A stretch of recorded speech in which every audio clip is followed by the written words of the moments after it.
Okay, shoulder blade posture work, T's and W's, and I'll show you 3 different ways to do them. So one is lying down, forehead rested.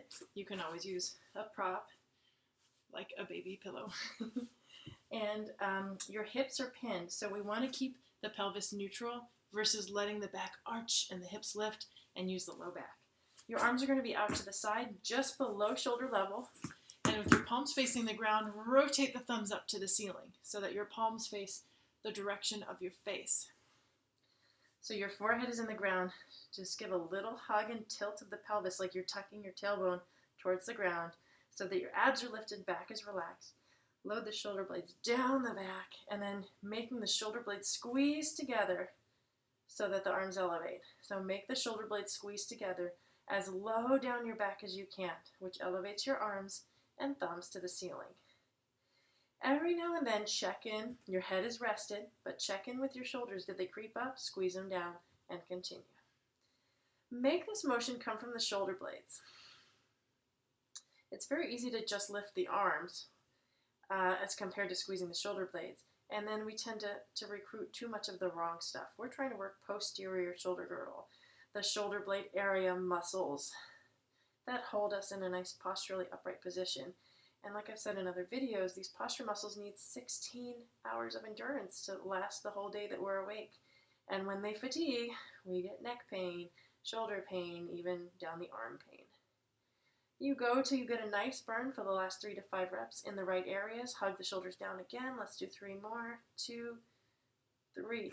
Notice when we get fatigued, they want to jerk up. So we want to keep them nice and controlled and slow it down as it gets more tired. But keep checking those shoulders and shrugging them down your back to load the muscles on the base of the shoulder blades.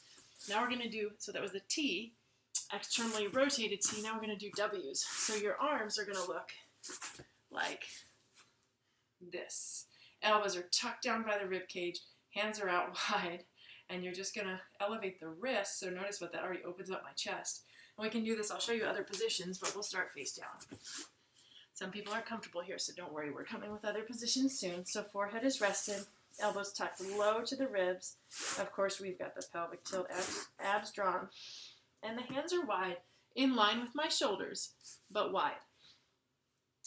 I'm going to engage through my shoulder blades and try to lift my wrists as high towards the ceiling as I can. The reason I like lying flat is because it's really hard to cheat. And it just takes out variables of the back arching, and then it takes the neck, the 10-pound head out of the equation.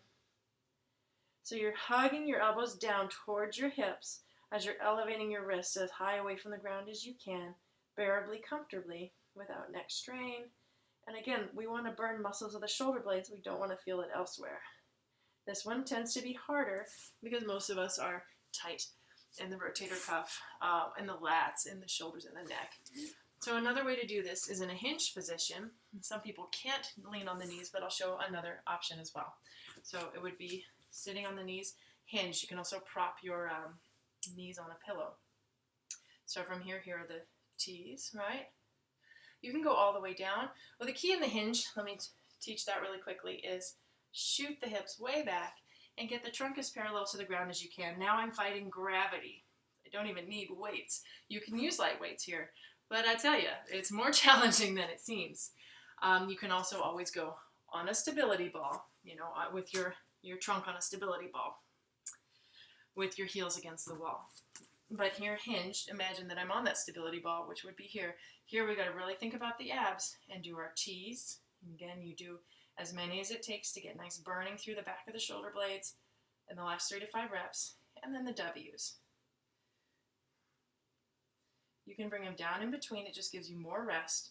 So when you start to over fatigue, you can do that. Or you can leave it here and just pulse, as long as you're driving everything down the back.